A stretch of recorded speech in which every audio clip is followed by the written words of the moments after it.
who's talking about regular season not necessarily being a place where he finds a lot of motivation, and it is when we get down to the crunch time.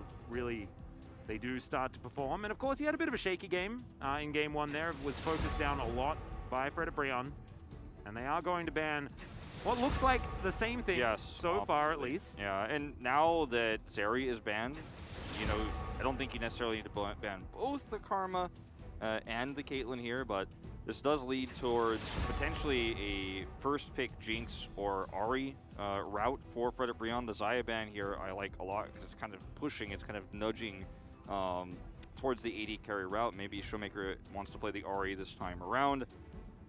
Because if you ban away these two champions, the Caitlyn and the Karma, with Zeri banned, it screams that you're trying to get Jinx, and you want to play that lane where you're not going to get pushed in super hard.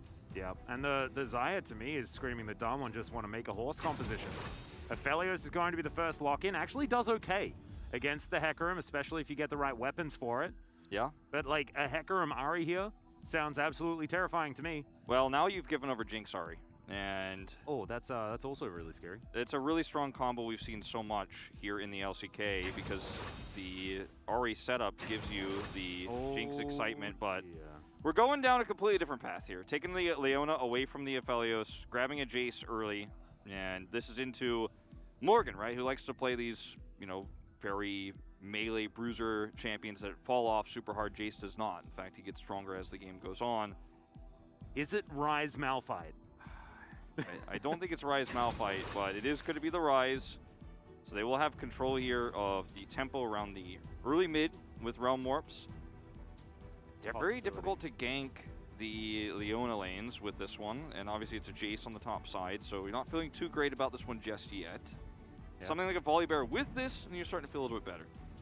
Yeah, and Fred and Brianna are going to have to be careful about what the jungle pool looks like after this next ban phase. As Showmaker is going to lock down the Ziggs. Doctor was fantastic at this pick. Of course, Ziggs Leona, the most popular Ziggs lane that we've seen so far. And this gives Showmaker like an avenue to get towards something like a Yone if he wants to. Anything there in that mid lane. I mean, depending on how things look here with the draft, like he could have gone for Lucian again as well, but I don't think that that's going to be what you see into the Ryze. The Ryze can definitely win that one out. Love this Trundle ban, really strong here with the composition that Damwon Kia has put together. It's got so much poke. And that's what Damwon Kia have in spades in this draft, is you want to make sure they can't have a really great front line so to back up the Ziggs poke, the Jace poke coming through. Because you're going to need to somehow close the gap on these champions. They have the Nautilus for engage, they have Ryze, Realm Warp. You're going to need a little bit more than that, I think, here as Frederick Brion. Yeah. I mean, the Renekton is banned away. Aurelia, I think, another great option, even more than the Aatrox I know everyone was thinking about there in that second phase. You know what scares me? The fact that Damwon Kia can Diana Yasuo so easily right now if they want to. They definitely can, and it's something that we've seen from them in the past, and they love their Diana, but it's going to be Nocturne, actually. Nocturne, okay. This is something that Canyon had some very funny moments on, especially when we listened in on the discussions when he was being picked. Doesn't actually play it a whole lot as far as practice or anything like that. He just said that Nocturne's really easy, so it's fine. So he is going to lock that one in. Morgan, thinking about going back to an old favorite, the Camille, is how Harmalife Esports made it to Worlds last year. Yeah. It was Morgan's Camille being so incredibly consistent. He's going to go back to it right now. Question is, what do we see with this jungle-wise? I think something like a Xin Zhao actually makes a lot of sense here. It can cut the team in half. But they want to go with the Volibear that synergizes extremely well with the Ryze here because you can Realm Warp in, Volibear's got the setup stun, you have a Camille who has follow-up CC. You can just repeatedly try to shove Jace out of the lane, dive him repeatedly. If you get that first Rift Herald, you get that turret early. I do like the Volibear for this, but I do think in team fights it is going to struggle against all of the poke damage that's consistently coming through us once again. Yeah, that's an Akali, and that's looking like it's going to go into the mid lane for Showmaker here.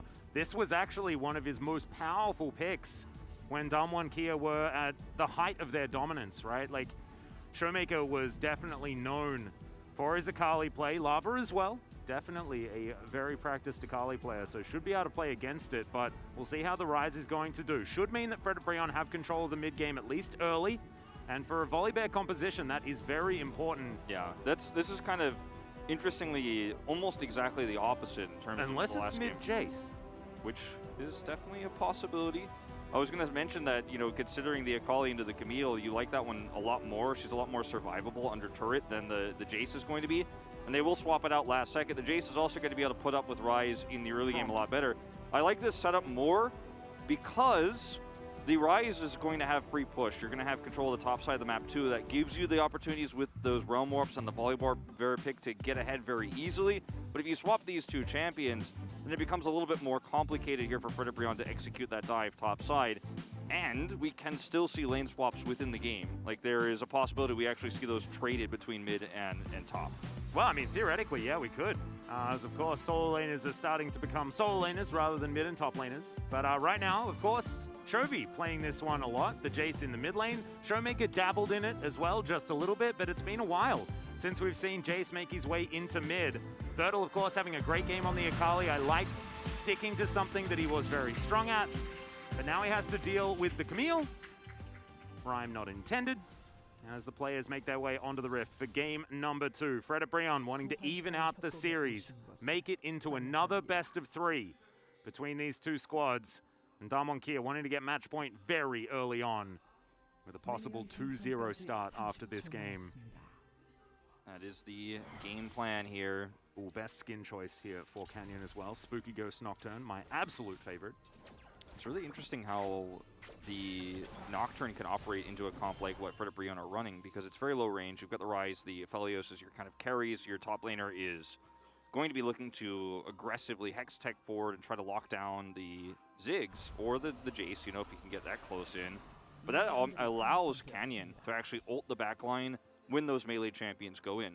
Volibear tries to go in, Morgan tries to go in, and then suddenly Canyon just flies over the top of your head. You can't see while you're engaging when he pulls that ultimate out, so you're both unable to actually frontline and look for those picks, and then your backline is completely exposed. I really like this pick into what Frederick Brion are running for that reason. Just have ultimate control over, you know, the way the team fights are going to be shaped, especially if you get ahead in the early game. Yeah, I think Frederick Brion are going to have to play very, very well around their carries, making, well, their carry, right? It's going to be mainly on Henna. He's the one that needs to do a lot of that consistent damage. His range isn't massive, and he's against a Ziggs and a Jace. As Hook is going to land here in this early game, as Kellen just, he's going to be fine. Sad present. Yeah, a bit of a sad present of Mumu. And, you know, I mean, I'm really curious to see how this laning phase goes between Lava and Showmaker, because it's a very different one than the ones we've seen in the past with the Jace. You know, Jace has played into all sorts of weird mid laners last year, including the Nocturne, and some other champions that were flexing the Lee Sin that we saw played mid last year too. And into this Ryze matchup, you know, it's a lot closer than the Akali. Like, I mean, if you look at the minimap, you can see Showmaker is actually trading back aggressively, and Akali would just kind of be sitting under turret being like, well, this is just how it's going to go for these first few levels. So I do like this swap of lanes. Yeah, first strike being taken by the Jace in the mid lane, just to make sure that he can maximize the amount of damage that he's able to do. Next tech sweep here onto Bertel, who is going to be pushed in the early game.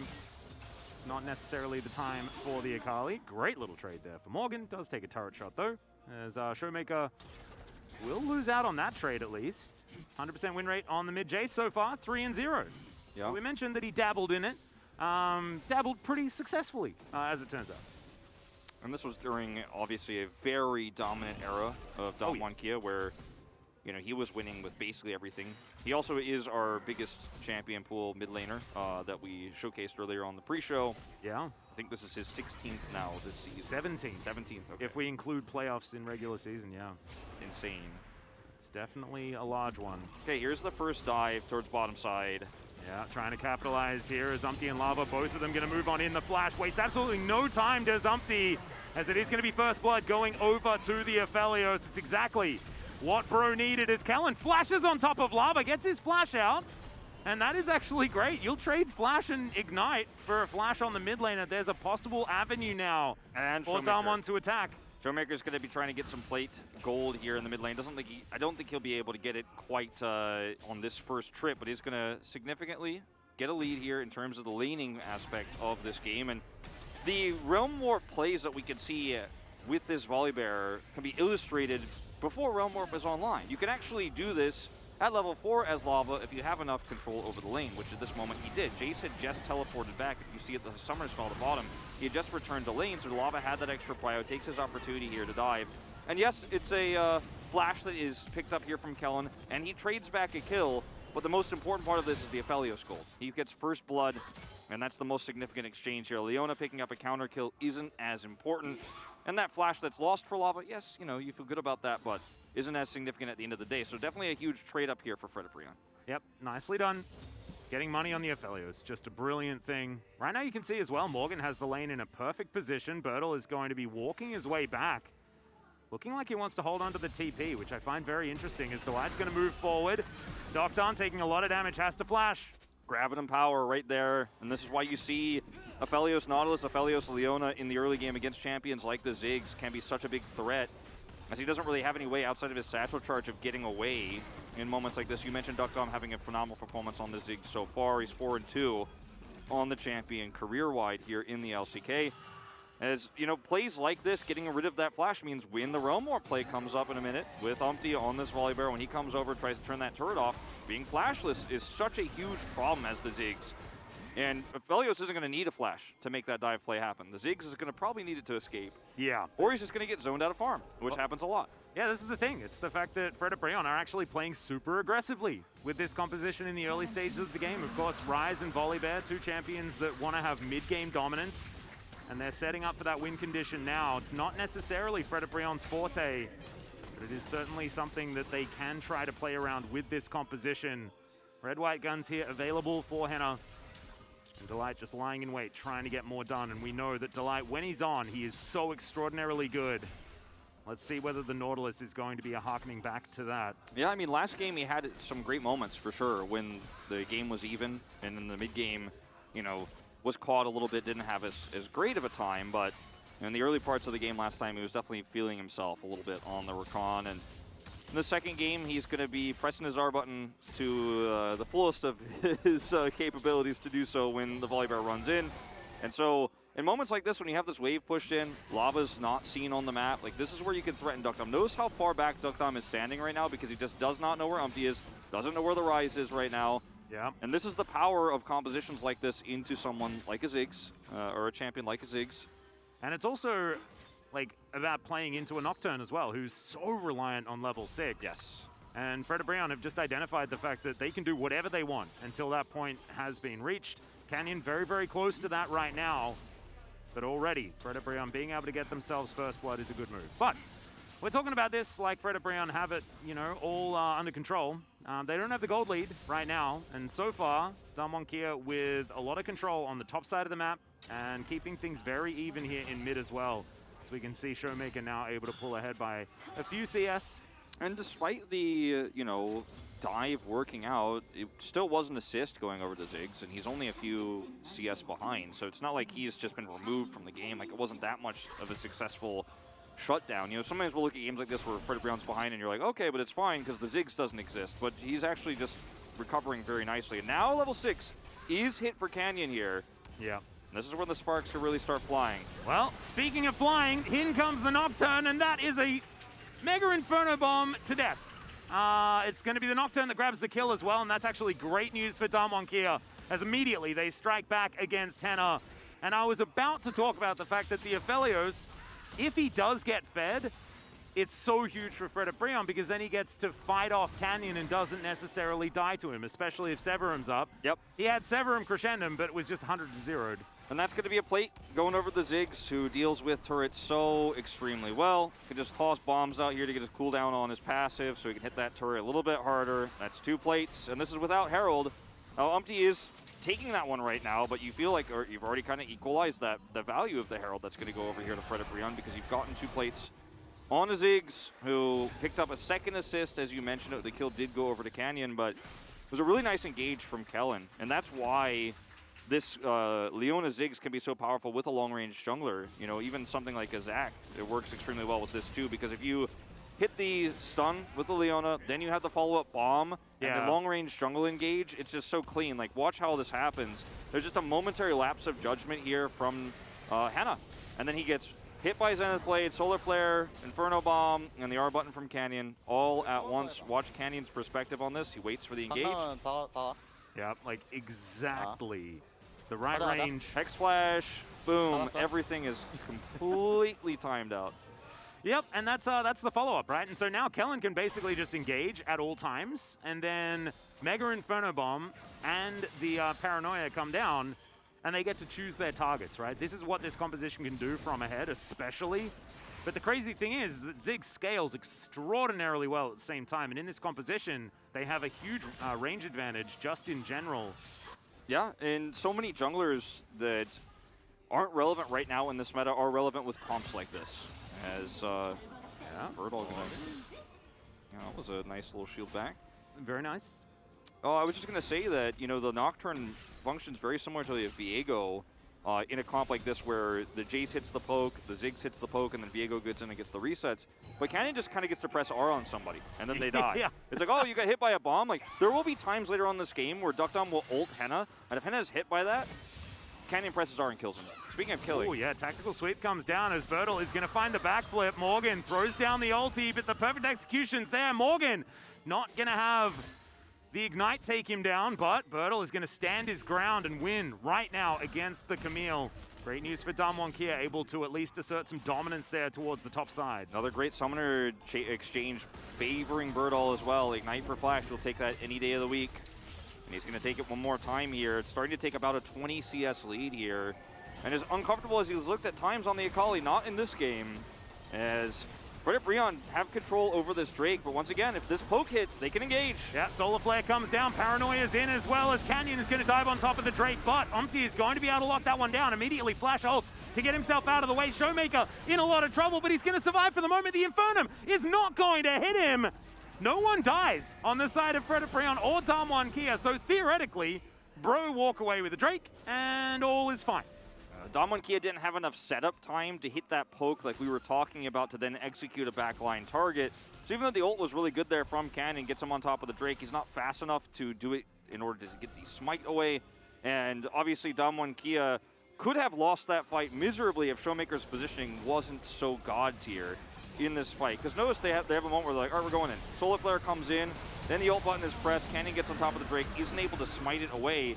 And then Fredit Breon collapsed onto Showmaker. He just barely lives with his ticking pot here. And Henna cannot hit him with the Infernum. If that hits, he dies. And Fredit Breon get the Drake and a kill. But at the end of the day, not going to happen that way. As Showmaker's perspective here, he's got a biscuit he's chewing through to survive. Always eat those. You got to always eat your biscuits, everyone. Cookies will keep you alive. That's what I've learned from this moment. Of course, a little bit facetious there.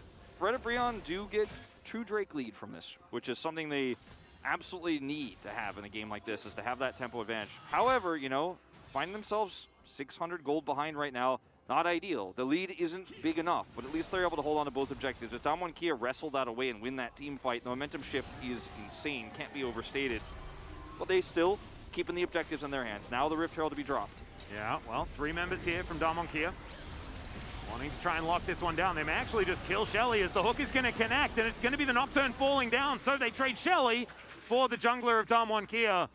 So not exactly the same amount of money as if they had been able to hold on to the Shellfish as well. So Fredit Breon do manage to get a kill, but they get all of those plates denied. Yeah, and killing the jungler at this moment in time isn't extremely important for Fredit Breon because there's no objective to fight over, nor are they really trying to gain vision advantages. They can, however, zone Duckdom out. As you can see, he's really struggling to get back to his turret, and Morgan had a really nice angle here to threaten potentially, but isn't going to find it. But notice that Duckdom is zoned away from minions here. He will eventually be able to catch some of these as the turret goes down, but this means Henna is guaranteed basically all of these plates. Uses his ultimate to get some of those minions. Yeah, the cannon is going to be there as we're fighting over a blue buff as well. Paranoia as Canyon just comes back. It is going to be the blue buff secured by Canyon, but can they find a kill as well? And absolutely they can. The Volley Bear is going to fall down. Delight doesn't find the hook that he's looking for, and now he's out of this one. Hextech Ultimatum comes in. There's the Realm Warp as well as Showmaker dives on top of yet another kill. He will fall down this time, but that is not before doing considerable damage to Fredit Breon. That is 4 dead in this fight. Damwon Kia with a huge win. Yeah, Damwon Kia just took the free delivery that was given to them in this fight. As Fredit Breon were in a position to potentially dive Duckdom. His ult went down, And then Frederick Brion decided, okay, we're going to hold on this blue buff because they thought they could win this fight because they had Realm Warp, but they could not. As we're going to see the Rift Herald get blown up here, but, you know, obviously this is going to be a kill onto Canyon as a result. But staying here instead of actually trying to collapse bottom side where Doctom is for a blue buff is just so high risk. And Damwon Kia at this stage of the game are well and truly online. Really nice satchel charge there from Doctom. But they have enough damage to actually win a skirmish like this when you don't have positional advantage. And then they commit to the Realm Warp. They feel so priced into this. And they really weren't. Like, they didn't actually have to lose more, but they did. And now Damwon Kia have such a lead in this one team fight. I mean, they're sitting at 2,300 advantage against a comp that needed to be so far ahead at 20 minutes. And now at 15, they're almost too far behind. I mean, I want to know what Showmaker said to the Frederick Brion players in the locker room before the match, man, because Frederick Brion are all about killing Showmaker this game, and Damwon Kia are all about letting Showmaker die and killing all of Frederick Brion. That seems to be what they're totally okay with, and you don't blame them for it, because it's working out extraordinarily well. I think this goes back to, this Rise pick goes back to, for me, something that was said by Valdez and Chronicler on the desk, in that in Game 1, we saw him on Corki. Lava is playing Corki, you know, low impact in the early game champion, but it's one he's familiar with, has like great late game scaling, but he doesn't get to show what he's been best at and what led his team to playoffs, which is champions like the Ahri, like the LeBlanc, where he gets skill expression through the early laning phase, the mid game, and the late game. And in this game on the Rise, he's once again kind of made these Realm Warp decisions. The roam we saw bottom early got the kills, but it wasn't clean, it wasn't perfect, and I feel like Lava can't express how strong of an assassin mid laner player he is on this champion, and I think Frederick Brion looks so different when he's trying to play the macro game and not the hands game. Yeah, it's not quite working out so far. As we can see, Canyon just soloing out a Drake. Frederick Brion's control on the Dragons has dissipated at this stage of the game, and this is about where Damwon Kia took an iron grip to Summoner's Rift in game number 1. It's happening once again as the Satchel Charge will obliterate the outer turret in the mid lane. Frederick Brion have so much vision on the top side of the map. Like, that's a million control wards. And yet there's not really much that Damwon Kia care about up there right now, outside of, I guess, their outer turret, which they're going to rotate over for now. But the Drake was just taken for free. They lose their outer turret in the mid lane. And, you know, Rise is going to have to leave here. This is another thing that Frederick Brion are going to struggle with. This Rift Herald is actually going to connect this time around, looks like. Right. Yeah. Good satchel. It's a nice little satchel. Is now Kellen rotating over. Bertel as well is on a ward. As Frederick Brion all grouped up as 5. Remember, they don't have that turret in the mid lane. Paranoia comes down. Lava is just absolutely destroyed. As the backflip was there, the shuriken landed, but Bertel just going to get himself out of the way. And the pick capability of Damwon Kia's comp is just absurd when they're this far ahead. This is what I was talking about earlier. You have enough vision of somebody, you bomb them, you paranoia them, and they die. And that is exactly what happens here. Yeah. Bomb. Oh, it hit Rise. Well, he's dead. There's no discussion. There's no two ways about it. There's no counterplay here. Yep. And they almost get a second as Bertel tries to go deep in and take out Umpty. But man, this game is just so wide open for Damwon Kia now because they have such a massive lead on the champions who need to have it. And Ziggs, even though he had a rough start to the game and was dove, got an assist, now he's 1-1 and 6. Here are our teleports. These are what these control wards were for. It's to kill Showmaker again, guys, of course. Delight's going to move on up, looking for the hook now. It is going to be depth charged down, but it's a decent spell shield from Canyon. He'll still die as Showmaker has to flash, and Morgan will get the prize that Frederick Brion so desperately won as he sacrifices himself to get on top of Doctom. Lava grabs that kill as well, as he's tanky enough to tank up the turret. Now, there was the Sunk Fallacy Realm Warp on the bottom side of the map, which didn't really work out, but this one was a hard commit that worked out swimmingly for Frederick Brion. They're going to shore up some of that gold deficit here in this game and find themselves only 2 kills behind now. And what I will say about Frederick Brion, nerves or no, they will commit. Oh, Anna does not know where Bertel is, but Bertel's not going to commit.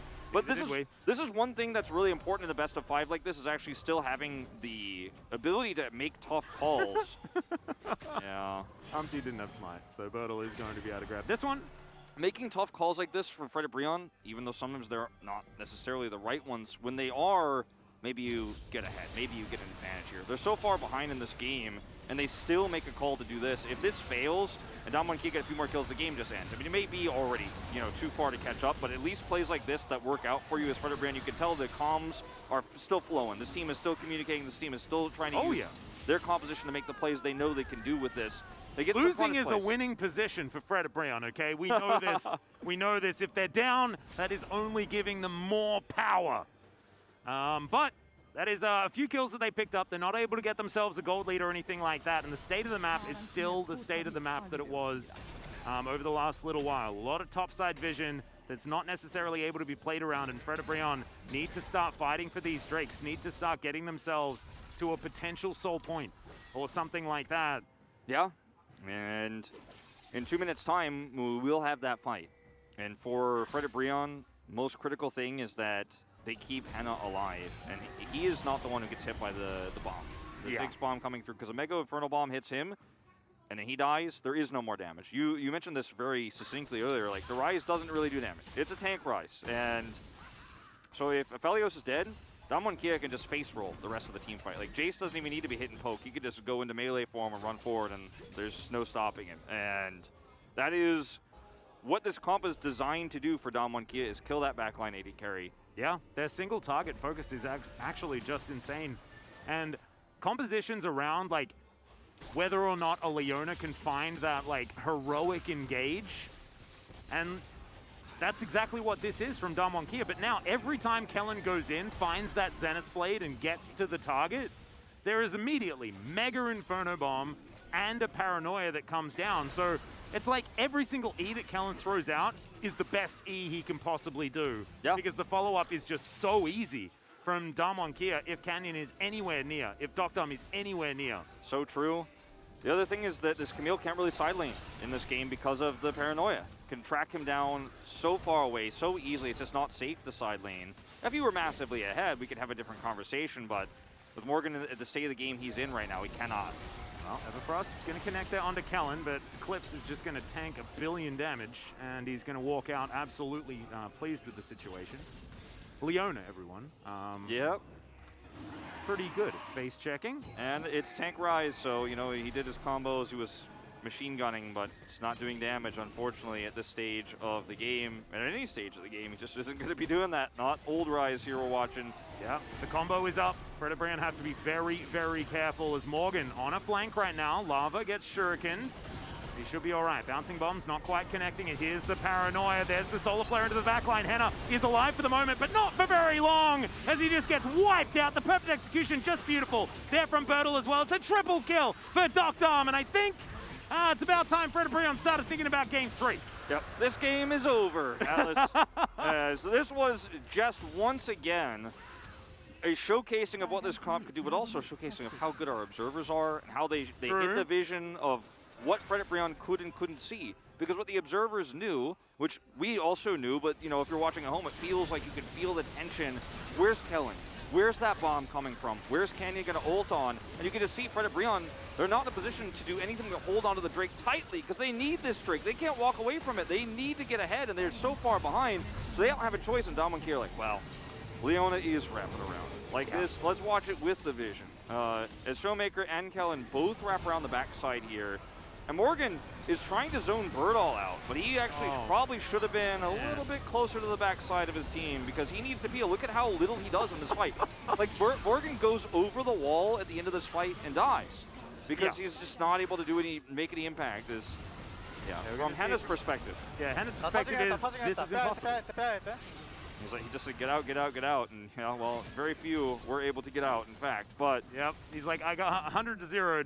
I can't do anything. And to be perfectly honest, I don't blame him because, like, look at what he's staring down. The fact that the flanking shock blast was there first felt a little bit like overkill. However, that's exactly what Damwon's composition is capable of doing. It's, look, hats off to Danny for putting this one together. And I think Fred Brion need to try and rally, get towards that potential reverse sweep. Because this game is looking absolutely done and dusted. Oh, it definitely is. Damage graph here shows the story. Like, Henna has 1/3 of Dokdom's damage and 1/2 of Showmaker's damage. Yeah. And I don't think it's gonna. It gets worse before it gets better, if it gets better at all. And I don't think it is, as Damwon Kia can just push so freely here with the Ziggs. Oh my God. Satchel charge up for Duck Dom. He's like, let me get that turret down to about 25%, and I'll just take it off the map. Yep. Just There's a lot of vision, and that is going to be the flanking teleport coming through here. Paranoia comes down immediately, though, as Darmonkia decides to start the fight before Morgan can even get here. Lava takes a lot of damage, gets underneath his turret, but has to flash. As it's a flash forward, Bertle taking a lot of damage. Henna now potentially unlocked as Morgan gets to the back line, but he'll just pop. Oh no! He manages to get into his stopwatch, but the Ziggs, the follow-up damage, the double kill already, as Umpty is down extraordinarily low, but he's not going to be able to commit to this fight anymore. Henna is still up and does have his Bloodthirst to complete. As Showmaker, yeah, he's just going to put the teddy bear back in the toy box.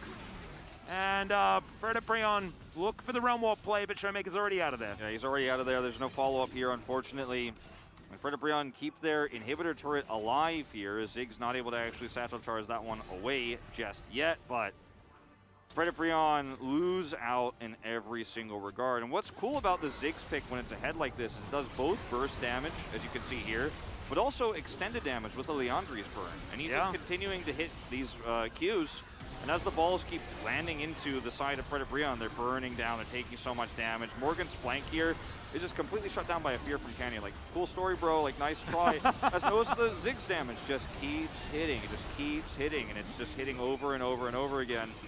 And unfortunately for Predaprion, there's no staying power here outside of the Aphelios. When you've already lost your front line, Aphelios can't get into range. Yeah, Umpty as well, not able to actually do anything there again. Showmaker. And so now it's a 9,000 gold lead. Darmonkia have 2 Ocean Drakes now, so we're a minute away from Soul Point for theoretically either team. But Damwon have all of the control of the map that they could ever need. And I'm really glad that you brought up the Ziggs, because he is so oppressive when you're ahead as well, because yes, he's got all that consistent damage, but he also has self-peel, he has peel for his teammates, and he has a billion AoE damage, like at any moment with the Mega Inferno Bomb, which is just absurd. And he also has his Zhonya's to boot, so he's not going to be taken down easily here by Predaprion. If at all, for the rest of this game. He's 7-2-8. Like, this 6 is just so big. Also, 13 of 16 kill participation. Kellen right now is currently on a perfect game track for himself in terms of the KDA. He is still holding a stopwatch, so it's going to be totally fine in any scenario. Could dive super deep. His engages have defined this game. His engage into Ziggs Bomb, into Canyon ult. It's a recipe for success if you're Darmonkia. It's been working out so far. Now they can just group up and siege turrets. Why not? Just sit this one out, and just sit on top of this turret, force Predaprion to group, and then walk back to your victory, Drakes. It's going to be the 3rd Ocean for them in a row. Not even great into this low-range comp for Predaprion. Like, a 4 Ocean Soul is always going to be good. But I mean, they have a lot of poke, so like being able to have infinite mana and always being able to get your health back, if they can keep Predaprion at arm's length, it is only going to make it even more impossible. Yeah, the health regen part of it's not important. The mana part, as you mentioned, is the more important one. It's going to extend their 100% chance of winning this game to 100%, Wolf. It's insane.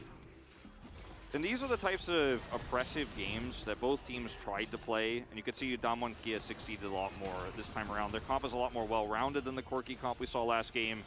And these are the nightmare games you play in a best-of-5 where Darmonkia just are so oppressive, you're like, I don't know, can we ever beat this 3-time back-to-back LCK championship team that also has a world's title under their belt?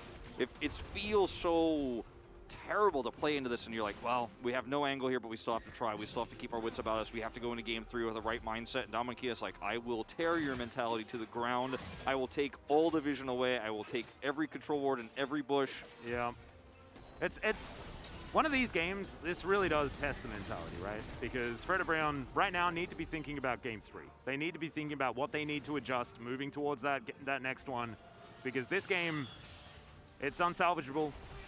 In my humble opinion, unless Darmonkia make an absolutely obscene throw, Predaprion, they can always try and rely on that flip or something like that, but I think they get killed on their way towards attempting it. Serpent's Fang's up now too. I mean, this is so rough.